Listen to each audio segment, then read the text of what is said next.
Hello everyone, welcome to my channel. सुबह सुबह देखिए आ गई हूँ मैं अपने टेरेस पर और आज मैं आपके साथ शेयर करूँगी कि आज अपने गार्डन में मैं कौन कौन से काम करने वाली हूँ। और डेली मैं छोटे छोटे काम निपटा लेती हूँ जिससे कि बहुत सारा काम इकट्ठा नहीं होता है। और आज के वीडियो में हम थोड़ी सी हार्वेस्टिंग देखेंगे, कुछ हम मिली बग्स की सफाई करेंगे और एंड में मैं अपने पौधों को लिक्विड फर्टिलाइज़र भी दूंगी। तो वीडियो एंड तक ज़रूर देखिएगा। तो आइए शुरू करते हैं। और सबसे पहला काम मेरा छत पर आते ही हार्वेस्टिंग का होता है। जितनी भी सब्जियां तैयार होती हैं वो पहले मैं तोड़ लेती हूँ। और देखिए, जब कई सारे आपके फल लगे हुए हों एक दो पौधे पर, तो जो फल पहले बढ़ने लगता है पौधा अपनी सारी एनर्जी उस पर लगाता है और जो छोटे वाले फल होते हैं वो वैसे ही रह जाते हैं। तो जैसे ही आपके जो फल बढ़ रहे हैं वो तैयार हो जाएं, आप उसे समय पर हार्वेस्ट कर लें। इससे आपके छोटे वाले फल भी बढ़ने लगेंगे, नहीं तो फिर वो लगे लगे खराब हो जाते हैं। और देखिए कितनी अच्छी तोरी की हार्वेस्टिंग हुई है। और अब ये ककड़ी। और देखिए, थोड़ी सी केयर करें तो इतनी गर्मी में भी ये पौधे हमें लगातार सब्जियां देते रहते हैं। और जब शौक होता है तो केयर अपने आप हो ही जाती है। और देखिए, ये कोई कोई ककड़ी बिल्कुल मोटाई में बढ़ती है और कोई बिल्कुल लंबाई में बढ़ती है।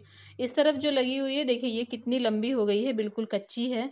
और किसी किसी में क्या होता है कि आप ना तोड़ो एक दो दिन तो बिल्कुल मोटी हो जाती है।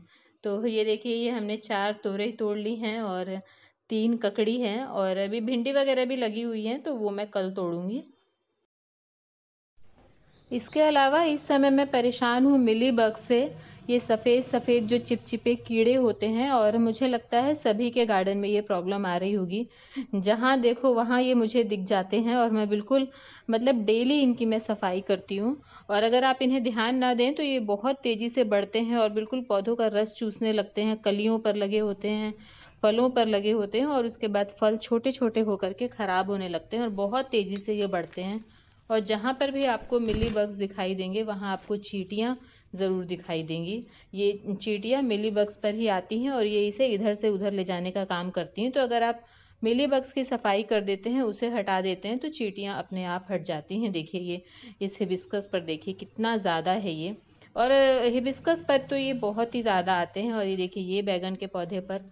और मैं इसका सिंपल सा उपाय करती हूँ, सिर्फ मैं ये टूथ ब्रश लेती हूँ और इस टूथ ब्रश की हेल्प से मैं इसे झाड़ती हूँ और बहुत आराम से ये झड़ जाते हैं। मेरे एक हाथ में कैमरा है इसलिए मुझे अच्छे से नहीं बन रहा है, नहीं तो एक हाथ में आप इसकी डाली पकड़ करके और दूसरे हाथ से आप इसे ब्रश से हटाएंगे तो बहुत आसानी से ये हट जाते हैं। तो मैं तो डेली यही करती हूँ, जितने प्लांट पर मुझे दिखता जाता है मैं इसे हटाती जाती हूँ और उससे ये कंट्रोल में रहता है, बहुत ज़्यादा नहीं बढ़ता है।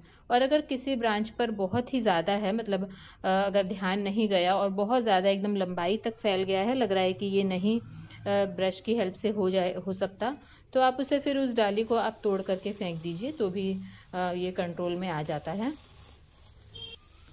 और दूसरा उपाय जो मैं करती हूँ, जो ये प्रेशर वाला पंप आता है, इसमें मैंने ये प्लेन वाटर डाला है, कुछ भी नहीं मिलाया है।